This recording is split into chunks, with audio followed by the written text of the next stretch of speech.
En général, le prêt privé est pour une personne qui est temporairement inéligible au crédit bancaire. C'est sûr qu'il n'y a personne qui se réveille le matin et qui dit « Je veux avoir un prêt à 8 ou à 9 ».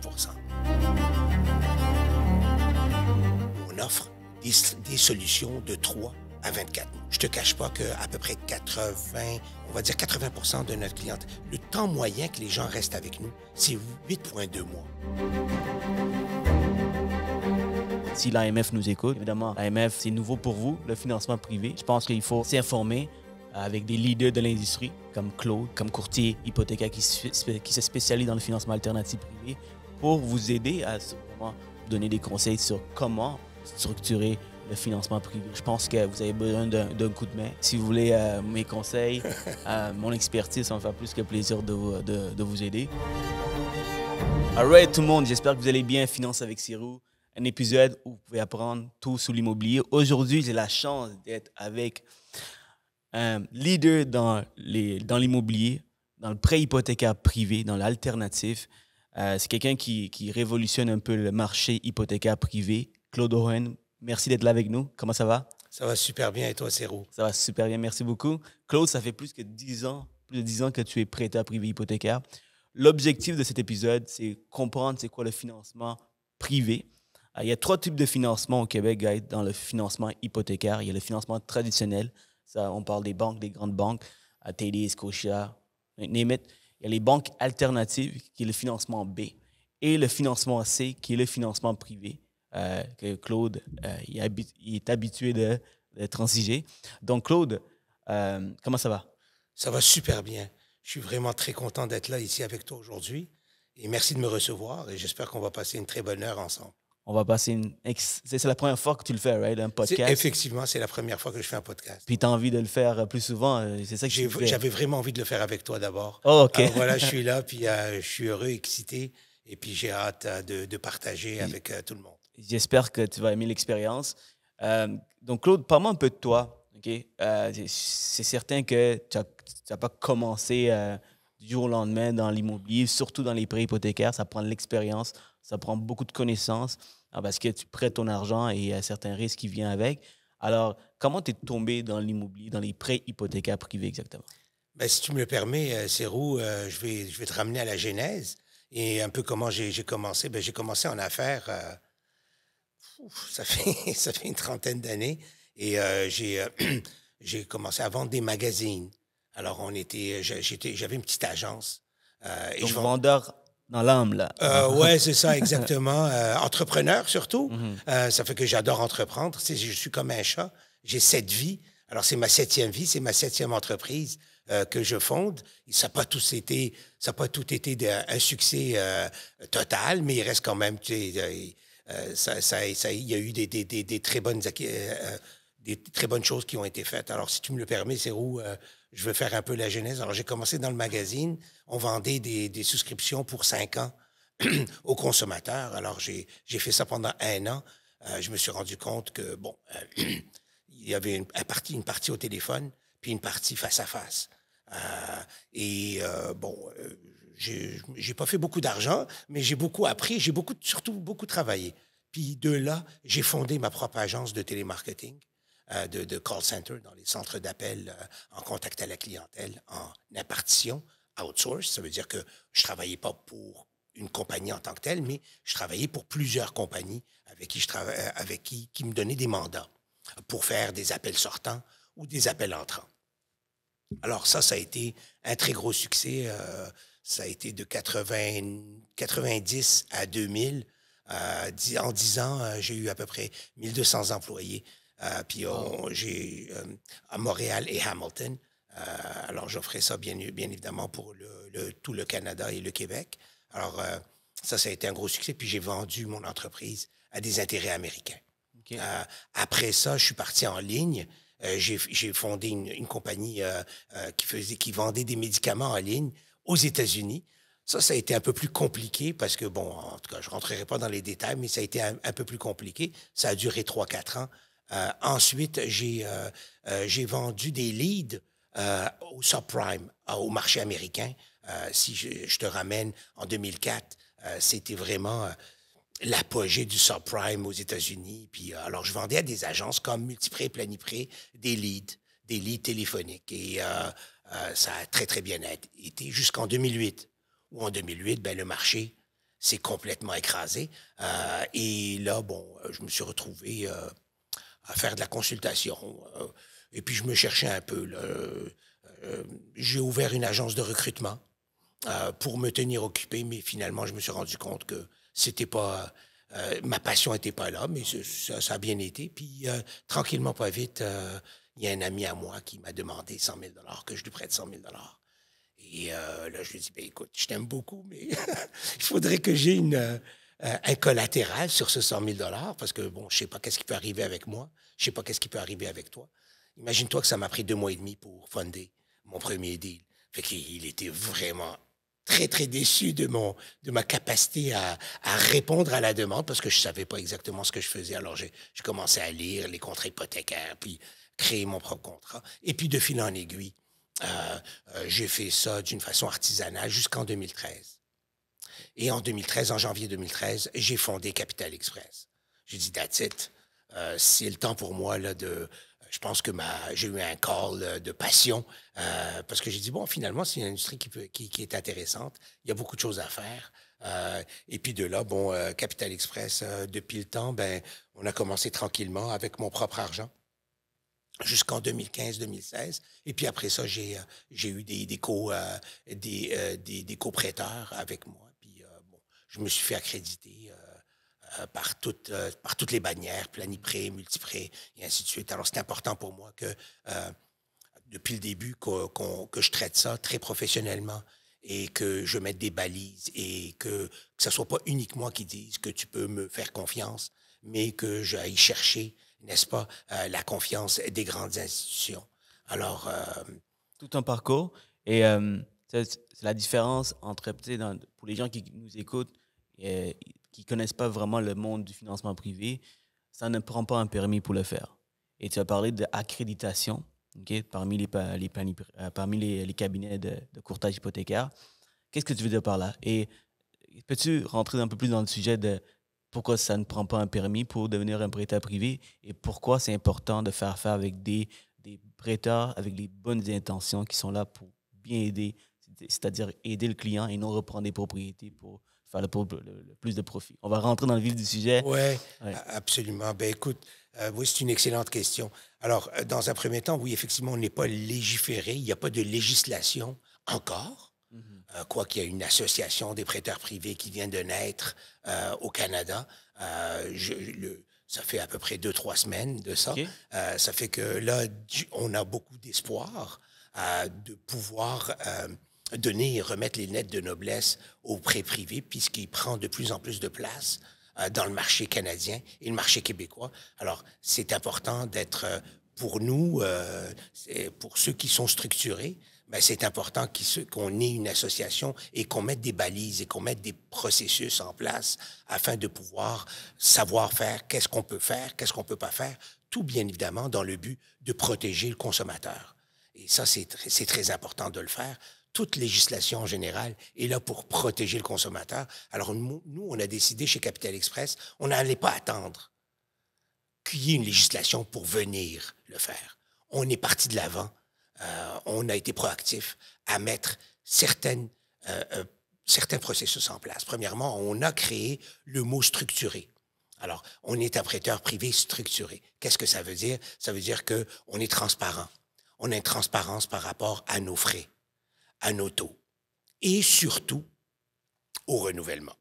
Comme vous le savez, comme tu le sais, Sérou, au renouvellement, c'est un peu la jungle actuellement au Québec. Alors, quand quelqu'un vient prendre un prêt chez un prêteur privé et que malheureusement, il n'est pas capable de sortir dans le temps voulu, puisqu'en général, on est des prêteurs à court terme, hein, on prête de 3 à 24 mois. La majorité de nos prêts sont 12 mois. Quand ce terme-là est terminé, le prêteur privé a les coups des franges pour finalement charger ce qu'il a envie de charger. Nous, on pense que c'est pas correct. Alors, on a mis les frais de renouvellement directement dans notre offre de service au préalable. Ça, c'est une innovation qu'on a amenée, OK, par rapport à ça. On a fait d'autres innovations par rapport aux stratégie de sortie, la porte de sortie. Avant que le client vienne chez nous et avant qu'on l'accepte, on doit savoir si ce client-là va pouvoir trouver une autre porte de sortie ailleurs. Ça veut dire, est-ce qu'il va pouvoir se refinancer auprès d'un prêteur B, comme tu l'as si bien dit, ou auprès d'un prêteur A?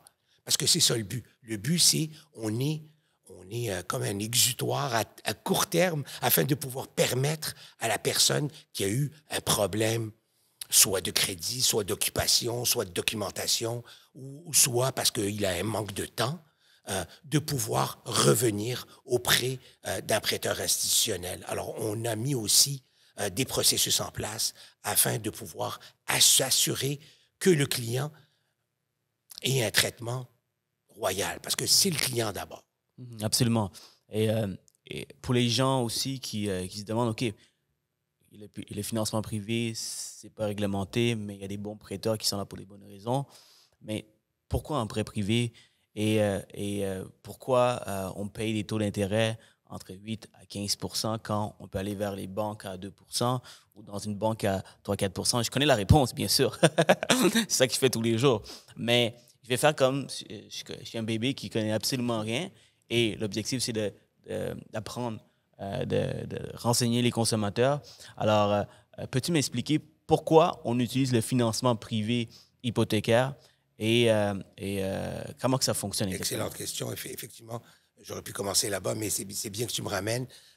Alors, en général, le prêt privé est pour une personne qui est temporairement inéligible au crédit bancaire. C'est sûr qu'il n'y a personne qui se réveille le matin et qui dit « Je veux avoir un prêt à 8 ou à 9 %. C'est pas quelque chose qui habite personne. On le comprend très bien. Mais c'est comme vous l'aurez peut-être vu, le H. Grégoire, la deuxième chance au crédit ou la troisième chance au crédit. C'est un peu ça. C'est des gens qui sont temporairement inéligibles au crédit bancaire, qui ont eu soit, dans un premier temps, une problématique de crédit. Ça peut être aussi des problématiques de maladie ou de proches aidants, OK, qui ne leur permet pas, n'est-ce pas, d'être bancables temporairement. Ou bien, c'est des travailleurs autonomes ou des propriétaires de petites et moyennes entreprises et qui ont décidé de ne pas déclarer beaucoup d'argent parce qu'ils ne veulent pas payer d'impôts. Mais ce qui arrive, c'est que si tu ne payes pas d'impôts, bien là, tu ne peux pas être éligible au crédit bancaire. Alors ça, c'est la deuxième catégorie. La troisième catégorie de clients qui viennent nous voir, c'est des gens qui ont un problème de documentation. Ils n'en ont pas. C'est qui? Ben, c'est les investisseurs étrangers. Eux, ils veulent acheter. Comme vous le savez, il y a un grand engouement immobilier au Québec et au Canada par nos cousins, les Chinois, les Iraniens, les Français et les Africains. C'est eux qui viennent acheter chez nous et ils ont besoin d'une porte d'entrée. Et la porte d'entrée n'est pas toujours une banque. Ça, c'est la troisième catégorie. Puis la quatrième catégorie, c'est vraiment c'est monsieur, madame, tout le monde qui est vraiment très bancable et qui a une cote de crédit de 800. On a financé une pharmacienne la semaine dernière. Comme tu dis, c'est où, là, pharmaciens, ils n'ont pas de problème à faire leur épicerie. Mais sa problématique à elle, c'était un problème de temps.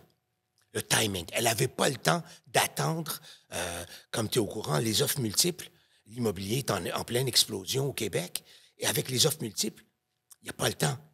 Je veux cette maison. Ben, il va falloir que tu l'achètes immédiatement. Et le prêt privé peut être une solution à court terme pour ce type de client-là. En d'autres mots, bridge loan ou un prêt-pont, le temps que le client peut avoir toute la documentation possible ou qui gère ses affaires pour qu'éventuellement ça fonctionne dans les banques. Les délais sont extrêmement longs dans les banques. Comme dans le résidentiel, comme dans le commercial, ça peut être très long d'une banque à l'autre. C'est une des raisons pourquoi vous devriez aller voir un courtier hypothécaire qui est spécialisé dans le financement. Comme ça, il peut peut-être vous diriger vers la meilleure banque. Mais dans des cas où même un courtier hypothécaire, ce n'est pas à son contrôle, les délais bancaires, malheureusement, autant qu'on veut pousser, des fois, on n'a pas le choix d'aller vers des financements privés. Mais c'est sûr et certain que le client qui va dans le privé, il fait ses calculs. Il fait ses calculs pour voir si ça vaut la peine pour lui. Donc, dans quelles circonstances le client qui dit « OK, moi, je veux acheter une propriété, je n'ai pas le temps et les banques, ils prennent trop de temps, j'y vais dans le privé. » Mais il doit avoir une raison. Selon moi, la majorité de ma clientèle qui vont vers le financement privé, c'est parce qu'ils vont faire une transaction qui est extrêmement payante pour eux. Donc, ça ne leur dérange pas de donner une partie au prêteur privé parce qu'il aide en d'autres parties à acquérir la propriété. Qu'est-ce que tu en penses? Excellent point. Alors, tu me ramènes à ma quatrième catégorie, qui sont les gens qui ont un manque de temps. Et cette catégorie-là, si on la sous-catégorise, c'est finalement monsieur, madame, tout le monde qui n'ont aucun problématique ni de crédit ni d'emploi. Ça, c'est le premier sous-segment. Mais il y a aussi les promoteurs immobiliers et les investisseurs et les spéculateurs immobiliers. Alors, un promoteur immobilier, il voit dans cette maison-là le potentiel que toi et moi, on ne voit pas. Ça fait qu'il est prêt à acheter la maison au plein prix. Puis, le coût du prêt privé, il va le mettre dans le coût d'achat de sa maison. Alors, il va le considérer comme son coût d'achat, mais il sait pertinemment qu'il va pouvoir reflipper la maison ou la rénover ou quoi que ce soit. Ça, c'est la première catégorie. Sous-catégorie. La sous-catégorie. Et puis, bien évidemment, madame la pharmacienne qui achète la maison de ses rêves, ben elle, c'est émotionnel, puis elle se dit, ben moi, je la veux, cette maison, parce que je veux l'acheter. La maison est à côté de ma belle-mère.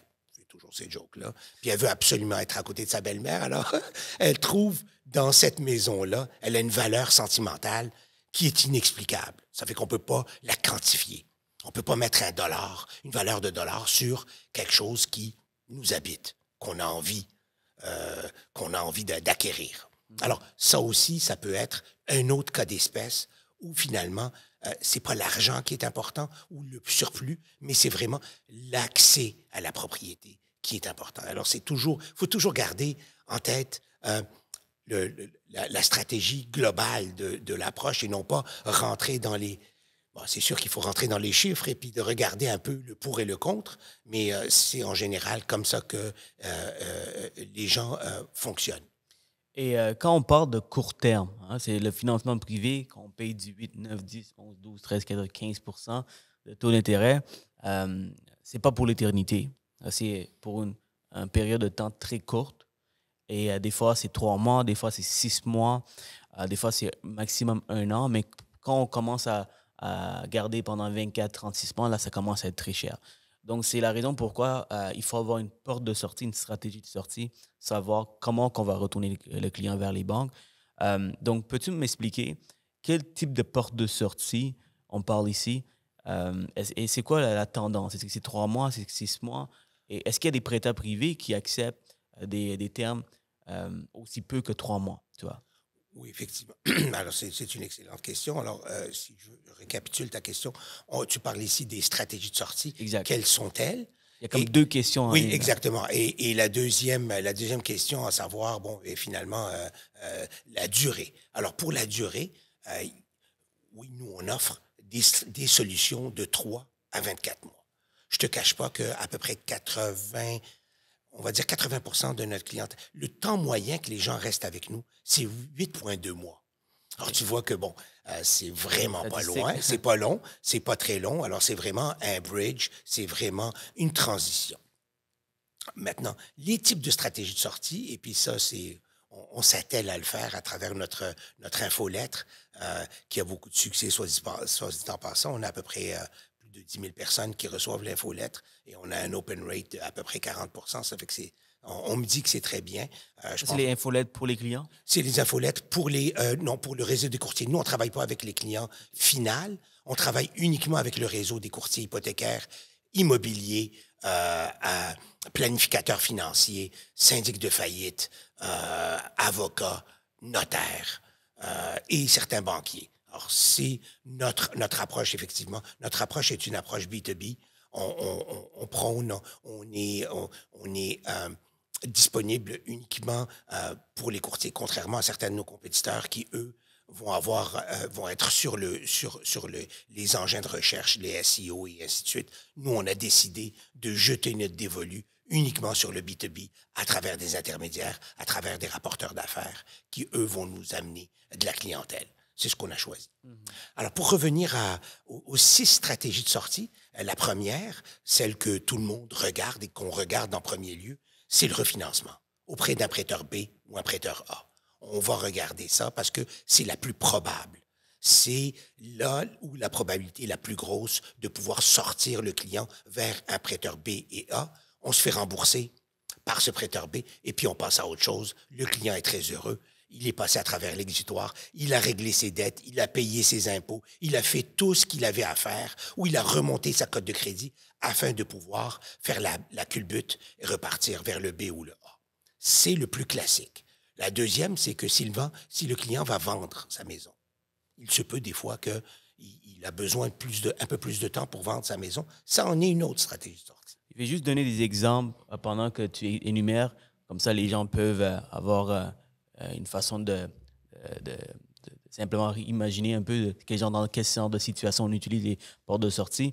Par exemple, pour le refinancement, on utilise le prêt privé à du court terme. Des fois, c'est pour un mauvais crédit. Et en utilisant le prêt privé, on transfère la dette vers le financement privé. Et des fois, quand les cartes de crédit sont pleines et tous vos crédits sont maximisés, c'est une bonne façon d'utiliser le prêt privé pour réduire toutes vos dettes, mettre tout ça à zéro. Aux yeux du bureau de crédit, vous n'avez plus de dettes parce que le prêt privé n'apparaît pas dans le bureau de crédit. Donc, votre crédit augmente et 3 à 6, 12 mois plus tard, vous pouvez retourner vers une banque, refinancer dans une banque. Le deuxième exemple que tu me donnais, c'était mettre la propriété à vendre. C'est un client qui reçoit un avis de 60 jours, par exemple. Comme on sait tous, comme tu sais, Claude, quand tu reçois un avis de 60 jours, tu es comme un proie. Hein? Tout le monde te veut, tout le monde veut profiter de ta situation. Quand tu reçois un avis de 60 jours de la banque parce que tu as des retards hypothécaires, c'est dans le registre du Québec, c'est public. Donc, tout le monde peut voir que tu as des retards hypothécaires. Donc, les gens veulent profiter de la situation, donc ils vont venir cogner à la porte, qui vont essayer d'acheter ta maison, ils vont dire que ta maison ne vaut rien, blablabla. Alors, c'est beaucoup de stress, ça crée beaucoup d'anxiété auprès des consommateurs. Et des fois, c'est pas parce que tu es un mauvais client que tu es dans cette situation, c'est parce que des fois, c'est une perte d'emploi, maladie, des trucs que ça arrive malheureusement dans la vie. Hein? La vie est variable. Alors qu'est-ce qu'on peut faire? C'est qu'on utilise le prêteur privé pour enlever cet avis. Donc, on rembourse la banque pour éventuellement prendre le temps de mettre la propriété à vendre. Et surtout, quand vous mettez à vendre lorsque vous avez un avis de 60 jours, ce qui arrive, c'est que tout le monde sait que vous êtes un peu dans la merde. Hein? Alors, qu'est-ce qu'ils vont faire? Ils vont vous lowball. Ils vont dire, OK, regarde, je sais que tu es dans des problèmes, donc il va miser moins cher pour pouvoir acheter ta maison. Tandis que si vous passez par un prêteur privé, personne ne sait que vous avez des problèmes financiers, donc vous pouvez mettre la propriété à vendre à un prix raisonnable. Qu'est-ce que tu en penses? Effectivement, c'est un excellent point. Maintenant, ce qui arrive, c'est que dans l'avis de 60 jours, la personne n'a pas besoin nécessairement de perdre sa maison. On va pouvoir garder cette personne-là pour 12 mois. Et comme tu le sais, les banques B vont vouloir, bien évidemment, regarder le dossier dans 12 mois afin qu'il puisse... Il ne pourra pas aller directement dans une banque A parce que ça va prendre 2 ans que l'avis de 60 jours soit derrière lui pour une période de 24 mois afin de pouvoir aller auprès d'une banque A. Mais auprès d'une banque B, ça ne prend que 12 mois. Ça fait que ça peut être une stratégie de venir avec nous, de régler les problèmes, de nettoyer le bureau de crédit, d'augmenter les revenus, si les revenus sont à la baisse pour x, y nombre de raisons, de faire ce qu'il y a à faire afin de pouvoir ramener le client qui soit bancable auprès d'une banque B ou d'une banque A. Le point distinctif que je voudrais amener ici, c'est que ce n'est pas tous les prêteurs privés qui vont prendre le soin de regarder avec le courtier afin de pouvoir déterminer une stratégie de sortie viable avant d'accepter le prêt. Amen. Et c'est très important c'est bien que tu me dises ça parce que je répète tout le temps à tout le monde, le but d'un prêteur privé, c'est prêter son argent. Les prêteurs, qu'ils soient bons, mauvais, leur objectif, c'est prêter leur argent pour avoir des rendements. Mais le but ultime d'un courtier hypothécaire, un bon courtier qui se spécialise dans le financement alternatif privé, mais c'est lui, il sait aussi les portes de sortie. Et un bon prêteur va regarder avec un bon courtier hypothécaire, quelles sont les portes de sortie. C'est un travail d'équipe. Je crois vraiment que c'est un travail d'équipe et tous les prêteurs privés devraient tous avoir un courtier hypothécaire avec qui ils travaillent pour essayer d'en ramener le client vers la banque parce que les lois bancaires, les critères bancaires changent presque chaque jour. Alors, c'est important de garder à jour. Puis, la seule personne qui pourrait vous aider avec ça, c'est un courtier hypothécaire. Mais c'est un excellent point, Jean, que tu fais. C'est la bonne pratique. C'est la bonne chose à faire, de travailler main dans la main. C'est ce qu'on dit tout le temps à nos courtiers. On va travailler ensemble afin de pouvoir élaborer une stratégie de sortie. C'est pas une science infuse. On s'entend, il y a des impondérables. Il y a des choses qui peuvent arriver. Et c'est pour ça que je parle tout le temps d'un plan A et d'un plan B dans la stratégie de sortie. Il faut que tu aies une option plus probable, mais il faut aussi que tu aies une option qui est moins probable, mais qui est ton option de refuge, si on veut, ou ton deuxième choix. L'autre chose qu'on demande aussi, c'est quand est-ce, combien de temps ça va prendre et comment on va le faire sortir. Alors, combien de temps, c'est le bureau de crédit qui va nous dicter combien de temps il va rester avec nous. Plus son crédit est entaché et plus cette personne-là doit rester avec nous pour corriger son crédit ou ce revenu ou quoi que ce soit. Mais en général, le bureau de crédit nous donne une bonne indication de combien de temps ça reste. Puis comment? Ben comment c'est avec qui il va aller. Alors, est-ce qu'on va l'envoyer chez Home Trust? Est-ce que tu penses que ça va être Equitable qui va être plus probable? Est-ce que ça va être Haventree qui va être le plus probable? Parce que eux, même les prêteurs B, ont leurs petites différences. Ah, absolument. Alors, ce on dit, c'est on demande au courtier hypothécaire d'aller appeler le prêteur B et de lui donner le topo et de lui dire, est-ce que dans 12 mois, est-ce qu'il va être bancable chez toi? Alors là, on s'assure d'avoir une stratégie viable. C'est payant d'être soucieux de sa clientèle. Et moi, je dis tout le temps, si mon client est heureux, je me soucie pas du reste, je vais en faire de l'argent. Je veux pas me soucier de faire de l'argent. Je veux me soucier de donner le service à mon client ou au client de mon client. Et si le client de mon client, qui est le client final, est heureux, ben forcément, mon courtier va être heureux. Puis si mon courtier est heureux, ben moi, je suis heureux. Puis aussi, pour le client, c'est payant d'envisager ce genre de solution parce que des fois, s'il est dans une position où il est en auto-perdre, il y a 200, 300 000 d'équité et malheureusement, il y a un avis de 60 jours, il y a des recours bancaires contre lui. Tant qu'à perdre 200, 300 000 d'équité sur la propriété, c'est dépenser 20, 30 000 en intérêts, en frais avec un prêteur privé. C'est mathématiquement parlant, c'est plus avantageux que simplement laisser aller les choses. Oui, tu peux mettre la propriété à vendre, tu peux te dire parce qu'il y a énormément d'équité, mais comme je vous dis, parce que c'est dans le registre, c'est un avis public, donc si vous mettez la propriété à vendre, les gens vont profiter de votre situation. Donc, c'est la raison pourquoi un prêt privé peut être intéressant. Alors, ben, c'est ça. Pour revenir un peu à ta question, je vais la finaliser. Oui. Alors, les six portes de sortie, c'est correct? C'est le fun. On joue au ping-pong un peu, puis c'est ça le but de l'exercice, c'est de pouvoir démystifier le prêt privé auprès de monsieur et madame tout le monde et que, bon, de plus en plus, il y a quoi? 30 des Québécois qui ne sont pas éligibles au prêt A. Ça fait que ça reste quand même, ça devient mainstream, là. C'est plus une stratégie d'interstice ou une stratégie vraiment pour très peu de monde. Ça touche de plus en plus de monde et je pense que tout le monde est en droit de savoir un peu qu'est-ce que c'est, ça mange quoi en hiver, un prêteur privé. Alors, pour revenir aux 6 stratégies de sortie que nous, on prône, c'est pas que nous, on prône, mais c'est que finalement, sont là. Et les bons prêteurs.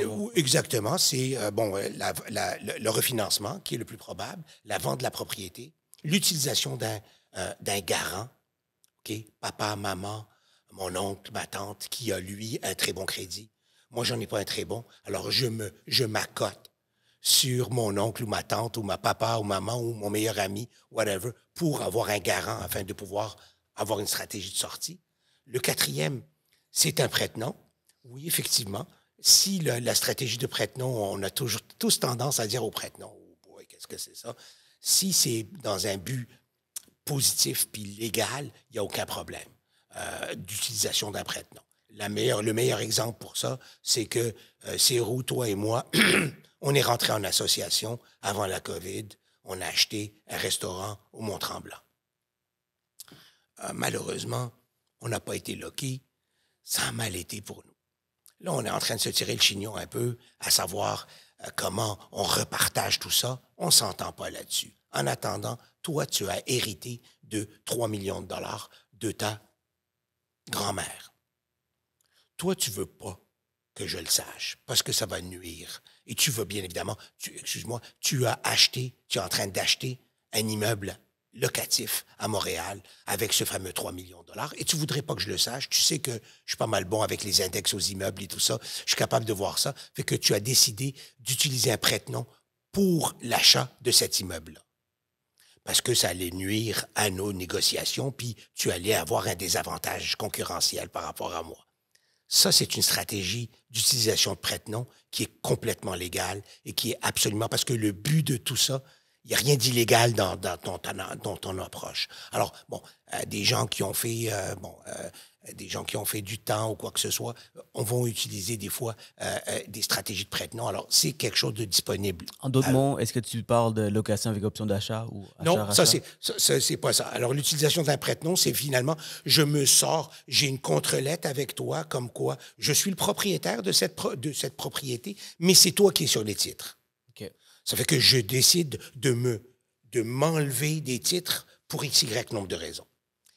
Ça, c'est la quatrième.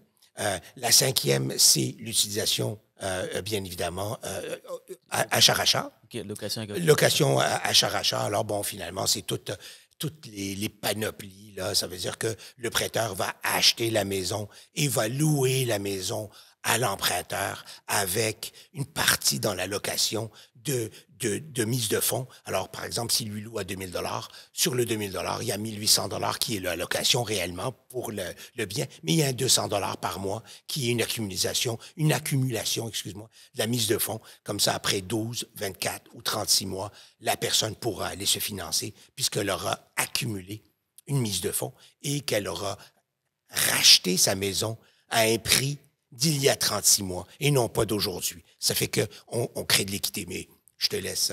J'ai une question à te poser, par exemple. Étant spécialisé dans les solutions alternatives privées, mon travail, c'est d'analyser la situation du client et amener vers la meilleure solution pour le client.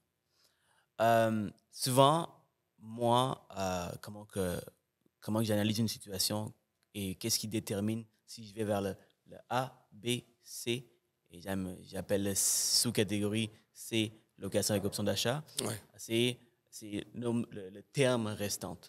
Excusez-moi, le nombre de temps que ça va prendre pour retourner vers les banques.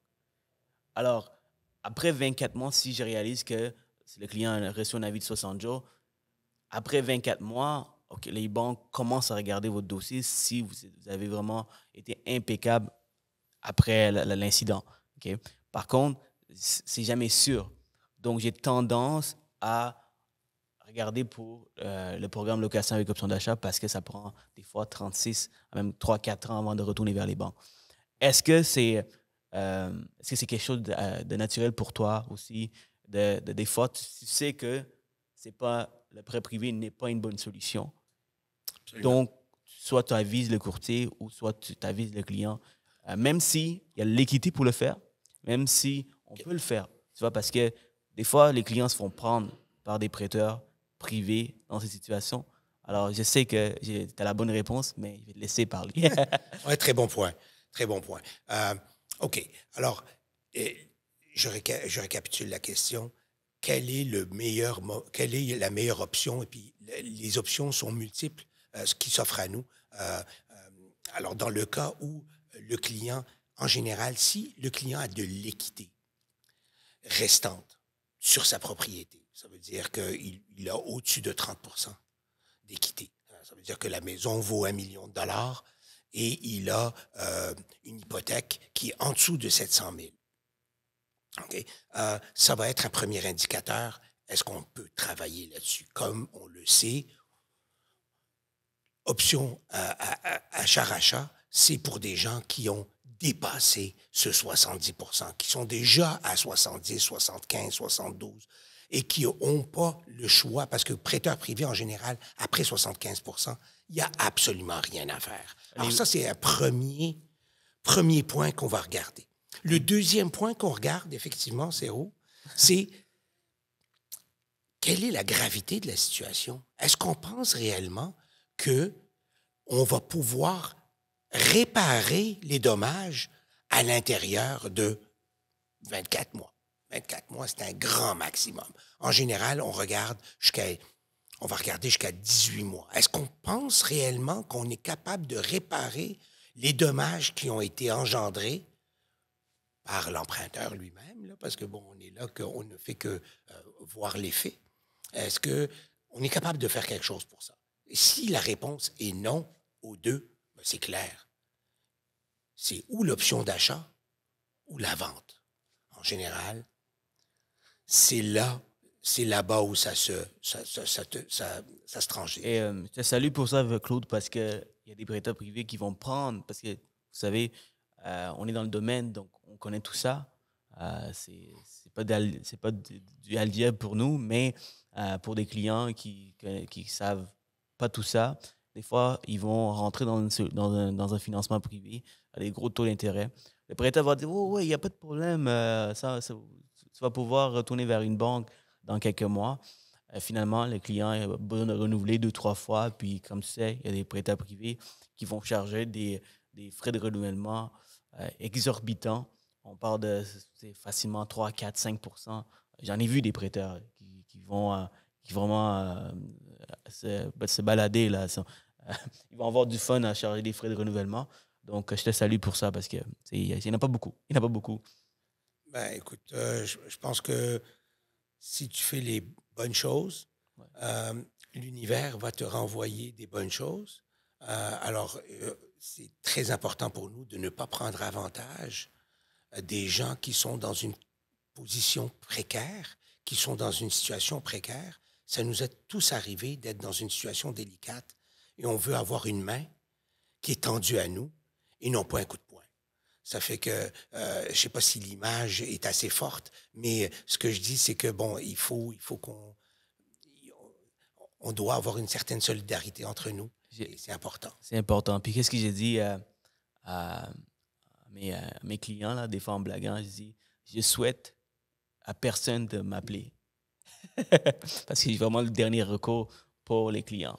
Mais si vous m'appelez, j'ai les bras ouverts pour vous accueillir parce que vous avez besoin, vous méritez une solution. Vous méritez une solution. C'est un petit sacrifice pour être dans une meilleure situation. Ça, je parle vraiment pour des clients un peu qui ont des problèmes financiers. Mais après ça, il y a les investisseurs que appelez-moi anytime, appelez Claude anytime. Eux, ils vont faire de l'argent avec nous. Hein? Qu'on pourrait en parler aussi, si tu veux. Oui, ben, c'est un très bon point. Écoute, Céro, ce que j'ai remarqué depuis le début de la pandémie, c'est qu'il y a eu une démocratisation du prêt privé. Ce n'est plus uniquement ce qu'on appellerait le segment des mal pris, problématique de crédit, avis de 60 jours, hypothèque légale, tout ça, ce que j'appellerais le segment qui est connu par tout le monde comme étant prêt privé est égal aux gens qui ont une problématique. C'est toujours ça, mais c'est beaucoup moins ça. Il y a beaucoup plus d'éventail, et je parle des 3 autres segments que je te parlais tantôt, soit des gens, les propriétaires de petites et moyennes entreprises, qui, eux, n'ont pas une problématique de crédit en tant que tel. Ils ont des fois une problématique d'emploi parce qu'ils ne veulent pas déclarer. Puis bon, les banques ne reconnaissent pas les dividendes. Pourquoi? Fouille-moi, là, c'est où? Mais en tout cas, le bonheur des uns fait le malheur des autres, là. Ça fait notre bonheur, mais ils considèrent que les paiements de dividendes, qui est une fois par année, ne représentent pas, est incertain. C'est pas comme un salaire. Alors que le salaire est hebdomadaire ou bimensuel. Alors, ils vont regarder uniquement le salaire. Mais ils ne regardent pas le paiement en dividendes.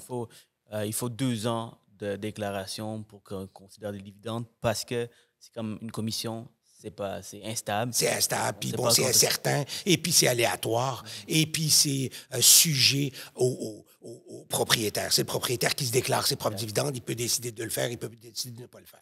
Ça, c'est le deuxième segment qui, lui, ne souffre pas tout le temps de problématiques de crédit. Le troisième segment, c'est l'investisseur étranger, qui est loin d'avoir une problématique de crédit. C'est des gens qui sont très riches dans leur pays d'origine et qui viennent faire de l'acquisition immobilière. Fait qu'eux, ils ne sont pas du tout dans cette mouvance-là. Et c'est vraiment pas... la stratégie de sortie, elle n'est pas très compliquée pour eux, puisqu'on le sait très bien que dès qu'ils vont devenir Canadiens ou immigrants reçus ou quoi que ce soit, ils vont directement aller avec un tapis rouge et on va aller dans le crédit bancaire. Alors, c'est vraiment transitoire. Puis le quatrième, ben, c'est vraiment un problème de timing. Alors, on a vu les 2 derniers segments s'accélérer pendant la pandémie, Cyril, d'une façon incroyable. Je te dirais que notre portefeuille actuellement, c'est 30% uniquement de gens qui ont une problématique de crédit. Alors qu'en 2015 ou 2016, c'était 85% ou 80% de mon portefeuille. Alors, il y a eu un changement. Le prêt privé se démocratise. On passe à un autre niveau. Et parlant de la comment tu dis ça? Démocratisation. Démocratisation. On a passé de l'OASIC à l'AMF, l'Autorité des marchés financiers. Pour les consommateurs qui nous écoutent, les courtiers hypothécaires et les courtiers immobiliers, ils étaient dans une organisation qui est l'OASIC. Et dernièrement, les courtiers hypothécaires sont partis vers l'Autorité des marchés financiers. All right? Et l'Autorité des marchés financiers sont connus pour vraiment être... comment te dire ça? S'assurer que les consommateurs sont protégés. Et l'AMF a tendance à vraiment travailler avec des conseillers financiers. Ils font la bonne chose de vraiment regarder le prêt privé. Est-ce que les prêteurs privés, les bons prêteurs privés, ils vont bénéficier de ce changement? Qu'est-ce que tu penses de tout ça, étant donné que ça fait longtemps que tu es là? Si tu me le permets, Cyril, j'aimerais bien revenir à la genèse. Alors, les courtiers hypothécaires étaient sous l'OASIC, avec les courtiers immobiliers, qui, effectivement, notre ancien ministre des Finances, M. Letao, a décidé de faire ce changement-là. Je trouve que c'est un changement qui est judicieux, parce que vous n'avez rien à faire avec l'OASIC. Vous étiez beaucoup plus du côté AMF, qui est la loi anti-blanchiment d'argent, comme tu le sais, ainsi que Know Your Customer, KYC, AML. C'est des choses qui se rapportent beaucoup plus de l'AMF. Alors, ça a été intelligent. Ben, je pense qu'il a appris de 2008 avec la débâcle aux États-Unis, où finalement, tout le monde était dans la même game. Les avocats, les notaires, les courtiers immobiliers, les courtiers hypothécaires étaient tous de mise pour finalement faire augmenter les valeurs. Et c'est ce qui s'est passé. On a eu la débâcle du papier commercial en 2008. Et le Canada, voyant tout ça, a appris de ça. Et je salue notre ancien ministre des Finances, M. Letao, qui a été intelligent pour dire, bon, je pense qu'on va basculer les courtiers hypothécaires vers l'AMF. En tant que tel, c'est une très bonne chose. Maintenant, l'AMF est une organisation qui... il y a beaucoup de paperasse. Alors, actuellement, ce qui arrive, et en parlant aux chefs d'agence, pour ne pas les nommer, ils me disent que c'est une bonne chose. Les résultats sont à venir, mais pour le moment, il y a beaucoup de lourdeur administrative. Il y a beaucoup de paperwork qui est à faire pour exactement la même business. Alors, ça leur prend... ça leur coûte beaucoup plus d'argent pour te comply et de s'assurer d'être aux normes par rapport à l'AMF. Alors ça, c'est par rapport au courtage.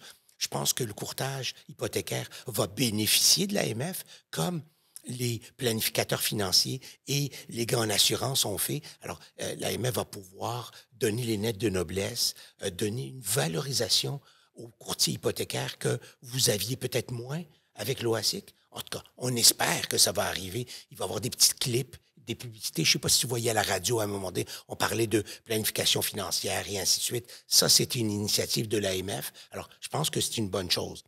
En ce qui a trait aux prêteurs privés, ben oui, ça va nous faire plaisir, mais ils n'ont pas encore le temps pour nous. Là. Ils sont encore à vous intégrer à vous. Ça fait qu'on est dans le programme pour 2023 ou 2024. Mais oui, la réponse est oui, c'est haut. On veut être réglementé. On veut être reconnu. Parce que si on est reconnu, on est réglementé, ben on va pouvoir différencier ce qu'ils ne sont pas de ce qu'ils sont. Et puis, c'est exactement le but de l'exercice, c'est de pouvoir donner au moins et d'avoir des conditions pour être un prêteur privé. Bon, bon, bien évidemment, ils vont nous charger des licences ou quoi que ce soit. On va avoir des frais à payer, mais c'est correct. Mais au moins qu'on soit reconnu et qu'il y ait un minimum de notes de passage pour être prêteur privé et non pas Ouais. Kidam. C'est ça, exactement, parce qu'aujourd'hui, n'importe qui qui a de l'argent, qui peut décider de prêter son argent puis prendre des garanties collatéraux. Par contre, c'est pas tout le monde qui sont là pour les bonnes raisons ou simplement, ils ne savent pas qu'est-ce qu'ils font. Ils ont entendu parler du financement privé qui peut prendre en garantie sur la propriété de la personne et prêter leur argent, mais des fois, ils peuvent faire plus de mal que d'autres choses, que de bien, parce qu'ils ne savent pas comment rédiger un contrat, ils ne savent pas comment structurer le tout. Et dans la bonne volonté d'aider l'autre personne, ils font le prêt, mais malheureusement, ça tourne mal pour toutes les parties. Si l'AMF nous écoute, évidemment, l'AMF, c'est nouveau pour vous, le financement privé. Hein. Donc, je pense qu'il faut s'informer avec des leaders de l'industrie, comme Claude, comme courtier hypothécaire qui se spécialise dans le financement alternatif privé, pour vous aider à vraiment donner des conseils sur comment structurer le financement privé. Alors, je pense que vous avez besoin d'un coup de main et je pense que tu te tiens volontaire pour ce genre de... Oui. Je pense qu'il y a un comité consultatif. Ce que j'entends, là, il y a un comité consultatif qui est en place ou qui va être en place. Je sais que les chefs de bannière hypothécaires sont impliqués là-dedans, mais je ne sais pas où c'est rendu par rapport au privé. Mais on m'a pas contacté. Moi, j'anticipe, je porte volontaire. Alors, guys, si vous voulez mes conseils, mon expertise, ça me fait plus que plaisir de vous aider. Alors, parlant de la vision hein, du financement privé, où est-ce que tu penses qu'on va avec le financement privé? Parce que de plus en plus, tu dis que tu avais 30 donc tu avais plus que 80 dans le passé du monde avec des défauts de paiement, des problèmes. Et aujourd'hui, c'est seulement 30 Alors, qu'est-ce que tu penses du financement privé dans l'avenir? Est-ce que tu penses que le financement privé va continuer à croître? Absolument, Zéro, ça c'est indéniable. Indéniable. Oui, l'industrie a cru pour croissance là, de 35 les 2 dernières années, year over year. Ça veut dire que 35 de 2020 à 2021, de 2019 à 2020 et de 2020 à 2021, on a l'industrie en général, d'après la SCHL qui est en train de faire un rapport exhaustif sur le prêt privé qui fait un tracking, parce que je pense que le gouvernement du Canada est très, pas soucieux, mais est curieux. Alors, ils nous ont mis Statistique Canada sur le dos afin de pouvoir nous demander des informations régulièrement, afin de pouvoir tracker, excuse-moi l'anglicisme, afin de pouvoir mesurer, n'est-ce pas, l'ampleur du prêt privé.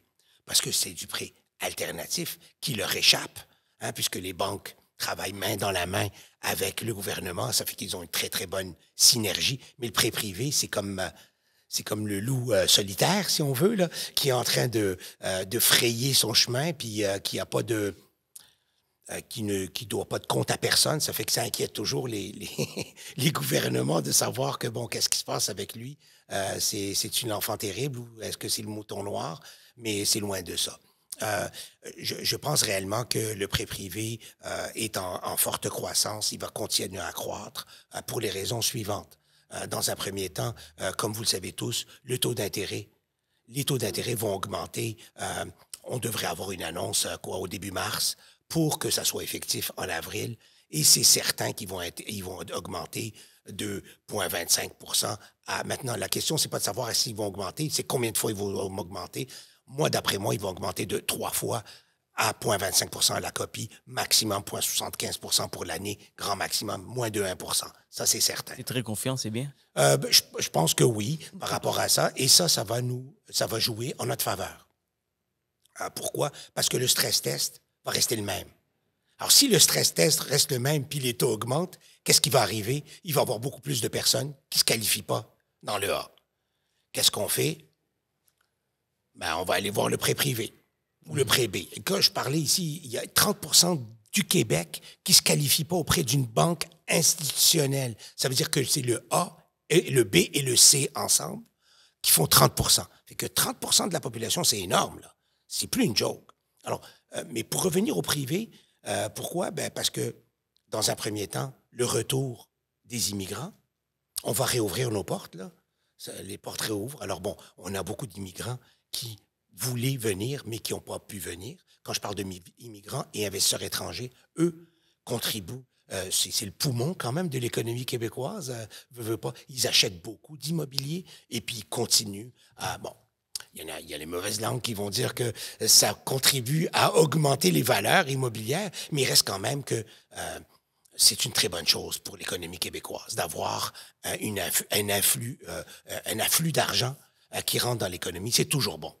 Ça fait que ça, il n'y a aucun problème. Alors, il y a, dans un premier temps, les investisseurs étrangers, il y a la hausse des taux, il y a le rétrécissement ou le durcissement des règles bancaires qui va continuer à se faire parce qu'ils n'ont pas le choix. Il y a aussi l'augmentation des travailleurs autonomes parce que c'est la nature, tout ce qu'on appellerait le gig squat. Tous les gigs qui ont des travaux et de plus en plus là, qui travaillent à leur compte, ces gens-là vont pas pouvoir être bancables parce que, comme vous le savez, la banque a besoin d'avoir des 2 ans et ainsi de suite. Puis, travailleur autonome pour la banque, là, c'est comme... Ouf, c'est un peu plus compliqué. Alors, ça va leur permettre de pouvoir faire bridge the gap. S'ils veulent faire un achat à l'avance, ils vont pouvoir le faire avec le prêteur privé. Et, dernier, mais non le moindre, ben, on va, au Québec, le taux d'intérêt va baisser, alors on va devenir beaucoup plus abordable. Veut pas, là. On parlait avant l'entrevue, Cyrou, que le taux d'intérêt en Ontario des prêts privés est beaucoup moindre que celui au Québec, mais ça va nous rattraper. It's coming in a theater near you, comme ils disent. Ça va arriver incessamment sous peu où il va falloir qu'on s'ajuste au Québec et le prêteur privé, on va voir des prêts privés à 6, voire 7 %. Ça fait que, et avec l'augmentation des taux d'intérêt, puis la diminution des prêts privés, ça va devenir comme mainstream. Mm-hmm. Ça va devenir comme, OK, ben c'est pas si pire. Tu sais, au lieu de payer 3 et quart ou 3,75, je paye 6,99 pour 12, 15, 18 mois. Pas méchant. Pas méchant, c'est haut. Alors, la marche va être beaucoup moins haute à franchir. C'est sûr et certain que, bon, on veut ce genre de taux d'intérêt seulement éligible pour les clients que dans le non bancable, c'est la crème de la crème pour le financement privé parce que c'est des taux d'intérêt très compétitifs. Donc, il faut que vous soyez un client qui qualifie pour ce genre de taux d'intérêt. Hein. Si vous avez un avis de 60 jours et vous expectez, excusez-moi l'anglicisme comme que Claude dit, c'est ça. Donc, si vous expectez, c'est ça le mot? C'est quoi le mot là? Vous attendez. Ah, vous attendez des taux d'intérêt. Merci Claude. Vous attendez des taux d'intérêt à 8 %. C'est sûr que c'est plus difficile. Parlons de maintenant ton offre de service, Claude. Hein? Tu fais tout type de financement privé, que ce soit du commercial. Commercial, est-ce que tu t'en fais un peu? On fait du semi-commercial. Semi-commercial, OK. On fait du résidentiel, mais nous, on est un prêteur hypothécaire structuré résidentiel et multirésidentiel. Super. Ça, c'est notre offre de service. Exact. Donc, parle-moi un peu de tes services pour les consommateurs qui nous écoutent. Comment tu peux les aider? Eh bien, écoute, je vais y aller tout simplement avec nos produits. Mm-hmm. Alors, rapidement, bon, on offre du premier rang pour tout celui et celle qui veut faire un transfert, qui veut transférer son hypothèque vers nous pour XY nombre de raisons. Aussi pour une personne ou un couple qui décide d'acheter une maison, qui sont temporairement toujours inéligibles au crédit bancaire. C'est sûr que nous, on parle uniquement de gens qui sont temporairement, je dis bien temporairement, puisque c'est important pour nous, que la personne soit temporairement inéligible au crédit institutionnel. C'est vraiment notre cœur de métier. C'est vraiment les gens qu'on sert. Alors, on a du premier rang, on a du second rang, pour des gens qui ont des avis de 60 jours ou des cartes de crédit qui sont trop pleines, de la consolidation de dette. C'est très pratique pour ces gens-là. Alors, ils prennent une deuxième hypothèque avec nous, ils payent toutes leurs dettes et 3 petits tours et puis s'en vont 6-8 mois après. Ils vont refinancer la deuxième et la première avec, en général, une autre institution financière. Pas avec la même, mais avec une autre institution financière. Il y a ça. Alors, ça, c'est notre deuxième rang. Après ça, on a un prêt bridge. Un pré-bridge, ça veut dire que monsieur, madame ont une maison actuellement. Ils l'ont pas encore mise en vente, mais ils ont trouvé la maison de leur rêve. Mais ils voudraient acheter la maison de leur rêve, mais cette maison-là n'est pas encore en vente, et c'est là où il y a de l'équité. On va pouvoir prêter sur cette maison-là pour faire un achat sur celle-ci. Alors, on va prendre un lien de premier rang sur la maison achetée, la nouvelle maison, et on va prendre un lien de deuxième rang sur la maison actuelle. Et dès qu'ils vont vendre, n'est-ce pas, leur maison actuelle, ils vont avoir assez pour pouvoir ou se financer dans de l'institutionnel ou faire ce qu'il y a à faire. En fait, l'exemple que je peux vous donner pour ça, c'est que, mettons, vos parents, ils ont une propriété libre d'hypothèque et vous voulez acheter cette propriété où il vous manque un peu de fonds. Habituellement, les prêteurs privés vont demander entre 25 à 35 % de mise de fonds, donc dépendamment du secteur de risque. Alors, si vous n'avez pas tout ce montant-là, on prend la propriété en garantie de vos parents et on achète celui-là. Alors, de cette façon, vous êtes capable d'acheter, acquérir la propriété, finaliser vos projets, puis après ça, on peut enlever le lien lorsque vous pouvez refinancer ou lorsque vous pouvez accumuler les fonds nécessaires pour retourner vers les banques. Oui. Alors, ça, c'est le prêt bridge qu'on appellerait, ou le prêt relais. Puis après ça, on a le bundle. Le bundle qui a fait beaucoup d'heureux pendant la pandémie. Comme tu le sais, Cérou, il y a beaucoup de monde. Ben, il y a des gens qui ont décidé d'acheter de l'immobilier en masse pendant la pandémie parce qu'ils se sont dit que les prix vont augmenter. Et à juste titre, ça a augmenté. Alors, qu'est-ce qu'ils ont fait? C'est que monsieur a 3 immeubles. Puis il a un peu d'équité dans chaque immeuble. Et il voudrait ramasser cette mise de fonds-là à travers l'équité qu'il y a disponible dans ces 3 immeubles-là afin de pouvoir acheter un 4e immeuble. On a le produit, c'est ce qu'on appelle le pré-bundle. Ça veut dire qu'on va prendre un lien de 2e rang sur les 3 immeubles pour aller sortir, n'est-ce pas, l'équité restante afin de pouvoir la mettre à profit pour avoir la mise de fonds, le fameux 30 % qu'on demande de mise de fonds, mais on va le chercher sur l'équité. Et bien évidemment, on va financer le reste en premier rang. J'espère seulement que ces clients ou les clients qui font ça mettent vraiment une bonne stratégie de sortie parce que avoir toutes ces garanties, ça peut être dangereux. Mais je suis persuadé que tu fais tout ça avant de s'assurer de prêter ton argent. Oui, absolument. Alors oui, effectivement, c'est un bon point. Il faut s'assurer d'avoir les reins solides ou de pouvoir prendre le contre-coup si les choses changent. Mais il reste quand même qu'il y a beaucoup de monde qui ont profité de cette stratégie-là pendant la pandémie.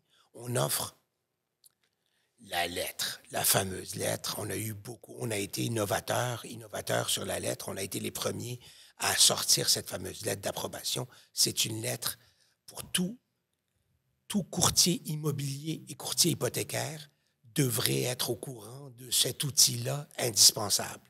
Et la lettre d'approbation, c'est quoi finalement? C'est qu'avec la lourdeur et la lenteur de l'embouteillage hypothécaire qui a été créé au cours des 2 dernières années, où les banques ont eu peine à suivre, des délais de 14 semaines. La SCHL, bon, là, on me dit que c'est moindre, mais la SCHL est montée jusqu'à 14 semaines pour traiter une demande. C'est long, messieurs, dames, 14 semaines. Les banques n'étaient pas très loin, ils étaient à 6, 8, 10 semaines. C'est aussi long pour traiter une demande. Alors, ce qui arrive, c'est que les gens, avec l'engouement puis les offres multiples, les gens avaient besoin d'une lettre d'approbation finale. Alors, ils sont venus voir Capital Express pour la modique somme de 2 000 $. On leur sort une lettre d'approbation finale qu'ils peuvent présenter au vendeur, puisque le vendeur a besoin d'une approbation pour donner l'accord et pour signer la vente. Et entre le temps où la lettre est approuvée puis passer chez le notaire, ça leur donne un peu plus de temps pour avoir la fameuse approbation auprès de leur banque. Ça, c'est vraiment innovateur. Puis c'est quelque chose qui est recommandé, surtout dans des moments où, dernièrement, j'ai un client qui m'appelle en panique, qui me dit, Sergent, le promoteur rappelle tous les ventes qu'il y a une augmentation de 115 000 $. Et il veut une lettre d'approbation finale avec la banque pour lundi. Et on est vendredi. Alors, le panique, là, il est là. Alors, c'est là que tu peux venir en aide pour donner cette aide, ou un prêteur privé peut venir en aide pour donner cette aide. Mais assurez-vous qu'un prêteur privé, cette fameuse lettre qui coûte quelques milliers de dollars, ouais, c'est un papier, right? On peut dire ça. Mais c'est un papier qui engage le prêteur que si jamais ça ne fonctionne pas, lui, le client, peut revenir voir le prêteur pour dire, écoute, tu m'as donné cette lettre, j'y vais avec toi.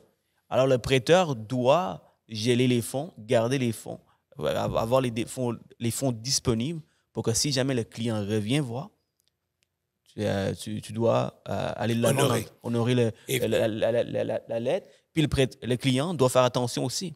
Et ça, c'est la job d'un courtier hypothécaire qui connaît bien ses affaires, ou travailler avec un courtier qui est expérimenté pour s'assurer qu'il y a une porte de sortie, que ça va fonctionner. Si tu donnes cette lettre, que la banque va reprendre. Ça, c'est important aussi, n'est-ce pas? Totalement. Alors, c'est un excellent point, Zéro. L'idée, c'est que cette lettre-là, nous, on s'engage d'une façon absolue par rapport à ce prêt-là. Alors, on évalue, ils nous envoient leur Philogix, ils nous envoient leur code de crédit, ils nous envoient les preuves de revenus, exactement comme un dossier normal. On va regarder ça et on va s'assurer qu'il y a le 30 % de mise de fonds. On veut le voir, le 30 % de mise de fonds, soit dans un compte bancaire ou soit dans une propriété qui est existante. Une fois qu'on a ça, on est capable d'émettre la lettre. Nous, on s'engage. Maintenant, le client, lui, peut décider de déchirer notre lettre ou de l'utiliser à son souhait, tout dépendant, bien évidemment, s'il a été capable d'aller chercher le financement bancaire. S'il avait été capable d'aller chercher le financement bancaire, c'est sûr qu'il va préférer se faire financer à 2,5 % ou 2,85 % versus 9 %. Question pour toi, par expérience. Combien de fois tu as appliqué cette lettre?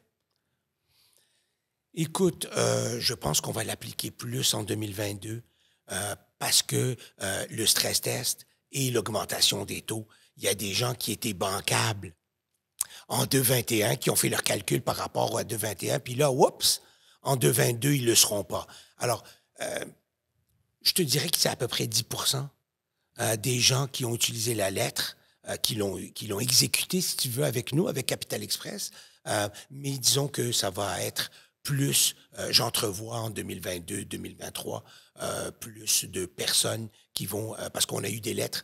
Bien sûr, notre lettre, elle est sur 36 mois à l'avance. Ça fait qu'on a actuellement des gens qui ont pris la lettre pour des fins de construction en 2022, 2023, jusqu'à 2024.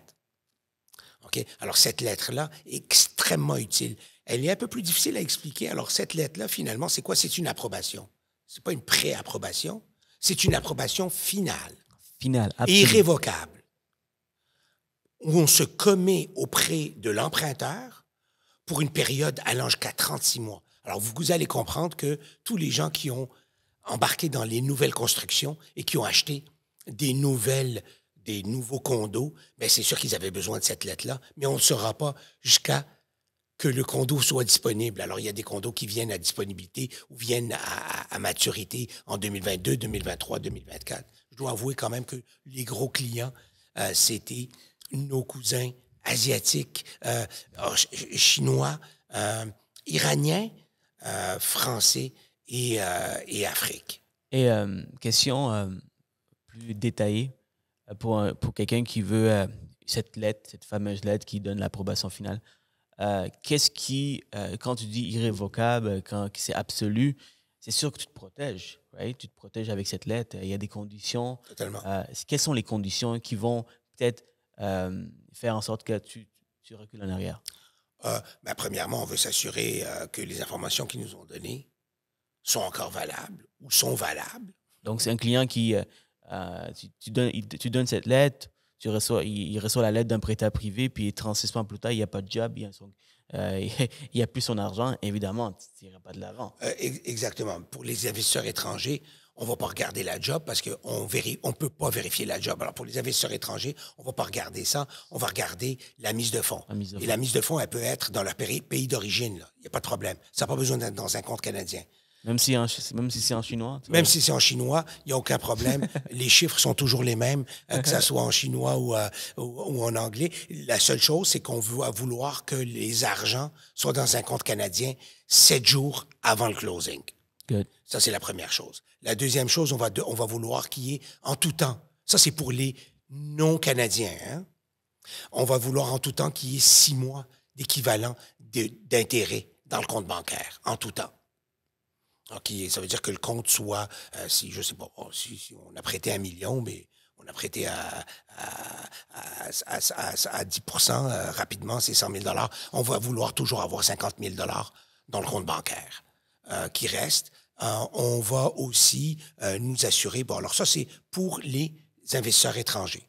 Pour les Canadiens, ben, on veut s'assurer, là, bien évidemment, que les taxes sont payées, que les impôts qu'ils ne doivent pas d'impôts, qu'il n'y a pas eu de fausse déclaration, que la cote de crédit ne s'est pas aggravée pendant ce temps-là. Ça fait qu'on va ressortir la cote de crédit. On va refaire, n'est-ce pas, le diagnostic. Mais ce qui est important pour nous, là, c'est le fameux 30 %. Le fameux 30 % de mise de fonds. On veut s'assurer que le 30 % de mise de fonds est toujours là. Fait que s'il était là il y a 2 ans, qu'on l'a fait, puis là, il n'est plus là, bon, c'est sûr que c'est une condition qui va... Même les banques, tu sais, avant, ils donnent une lettre qui est bonne pour 12 mois, 24 mois, mais quand vous êtes proche de la finale, de la clôture, c'est sûr qu'ils vont faire une analyse de crédit parce qu'on ne sait pas, la vie est variable. Donc, vous pouvez encore être en emploi, vous pouvez avoir un mauvais crédit, il y a plein de choses qui peuvent changer, donc il n'y a rien de certain. Donc, c'est sûr et certain que le boulot, le travail du client, c'est s'assurer que sa situation financière ne change pas entre-temps. Sinon, on a fait le tour, je pense, Claude, right? Ben oui, écoute, c'était un plaisir renouvelé de te voir et j'espère qu'on va avoir l'occasion de se revoir encore. On espère, avec le déconfinement, qu'on va pouvoir se voir dans tous nos événements qu'on aimait aller, soit les tournois de golf et ainsi de suite. Ça fait que j'ai très hâte, là. Pareillement, c'est réciproque et merci d'avoir partagé un peu tes connaissances avec tout le monde. Donc, pour les gens qui veulent contacter Claude, on va mettre ces informations dans la vidéo et dans la description. Si vous voulez travailler avec un courtier hypothécaire conjointement avec Claude pour la porte de sortie, vous pouvez toujours m'appeler pour voir s'il y a d'autres solutions qui existent avant le financement privé. Vous pouvez toujours m'appeler. Sinon, sur ce, guys, je vous souhaite une excellente journée. Merci, Claude, encore une fois, pour avoir été là avec nous. Merci, Serrou, et bonne continuation. Une très bonne année à toi et à tout le monde. Merci.